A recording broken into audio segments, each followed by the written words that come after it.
மாடு கால் ஒழுங்காக காட்டல, அதனால ஏர் லீக் ஆகுது.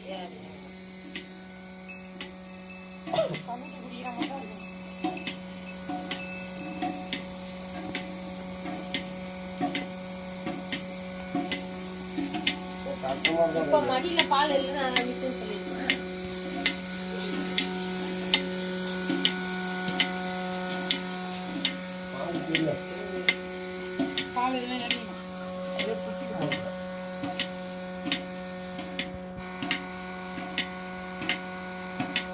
மாட்டில் பால் இல்லைன்னா அந்த பால் வரது நின்றோம்.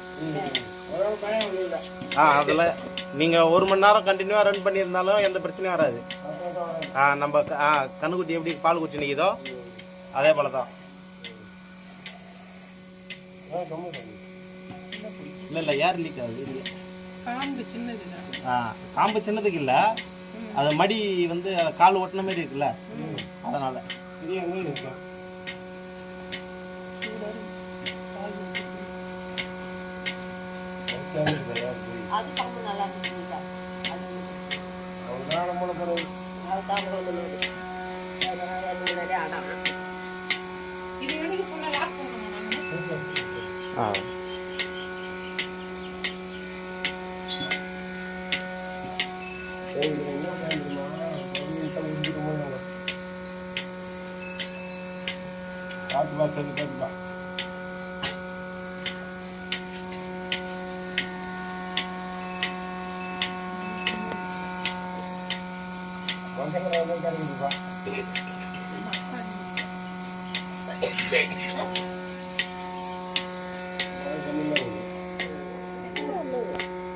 வலி எதுவுமே இருக்காது.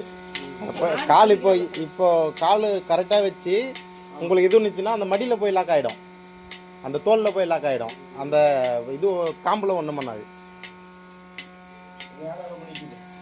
ஆமாம், கொஞ்சம் பழகிற வரைக்கும் அப்படி இருக்கும்.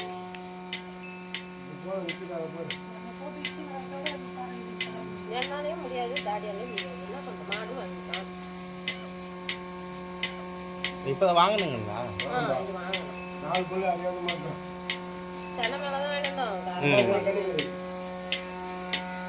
போன வாரம் தான் அடிபட்டு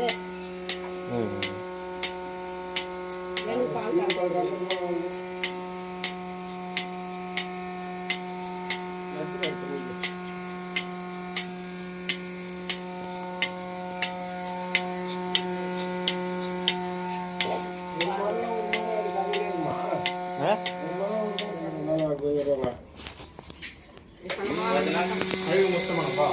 கழுவி முட்டா பிறகு பால் கறந்து முட்டு பக்கெட்டில் மாற்றிக்கிறோம். மாற்றினா பிறகு என்ன பண்ணணும்னா இந்த சிட்டா பாலில் மேலே தூக்கி வச்சுக்கணும். ப்ரெஷர் ஏறும் உங்களுக்கு.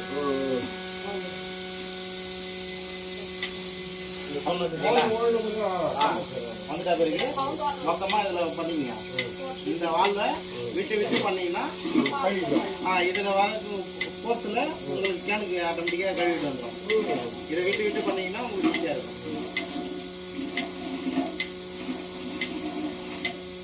ஓகே, வாரத்துக்கு ஒரு நாள் நீங்கள் சுடு தண்ணி போட்டு கழுவினீங்கன்னா உங்களுக்கு ஓசோட லைஃபும் சீக்கிரமாக நல்லா இருக்கும்.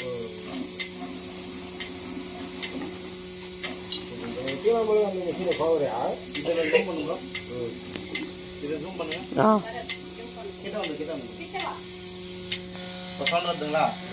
இந்த செட் ஆஃப் பாலில் அழுத்தி விட்டா இங்கே எல்லாமே உங்களுக்கு தெரிஞ்சிடும். ஆமாம், இந்த ஓசில் இருக்கிற பால் எல்லாமே உங்களுக்கு இதில் வந்துடும் வெளியே.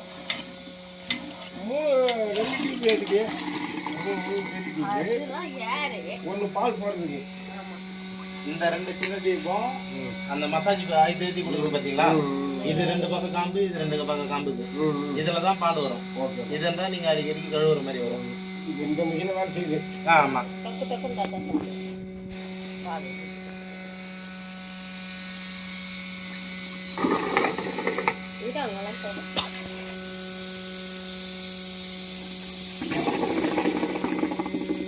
ஆமாம்.